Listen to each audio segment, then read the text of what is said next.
Sir કઈ હત્યાનો બનાવ બન્યો છે ડિંડોલીમાં, શું હકીકત છે? ભેસ્તાન પુલ નીચે બંને પક્ષે જે બંને પક્ષે ઝાકીરભાઈ કરીને છે મરણ જનાર, એના છોકરા ઝાકીરભાઈ ફોન કરે છે એના કાર જોડે અંકિત અને બીજા 4 આરોપી છે, નામ નથી આવડતા.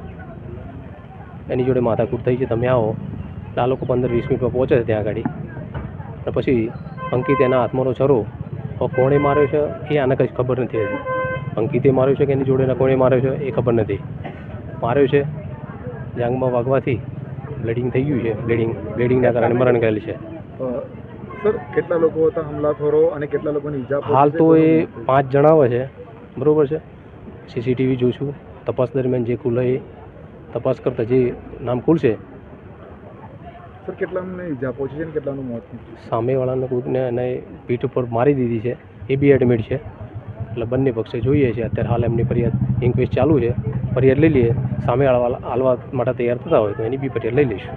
પ્રાથમિક કઈ કારણ સામે આવ્યું છે કઈ વાતને લઈને? ના, હાલ પૂરતું તો આ જ જાણે છે જે મરણ જનાર છે એ ત્યાં હાજર હતા. આરોપી પકડીશું, પ્રાથમિક કારણ મળશે આપણને. સાહેબ આમાં કોઈ ડિટેન કરવા આવ્યું છે હજી સુધી? કોઈને ધરપકડ નથી કરી, પણ થઈ જશે ખરી. શંકાના આધારે 2-3 ડિટેન કરેલા છે. જો નામ ખુલ્લે નથી, નામ ખુલશે તો અટક કરવામાં આવશે. મરણ જનાર કે પ્લાસ્ટિક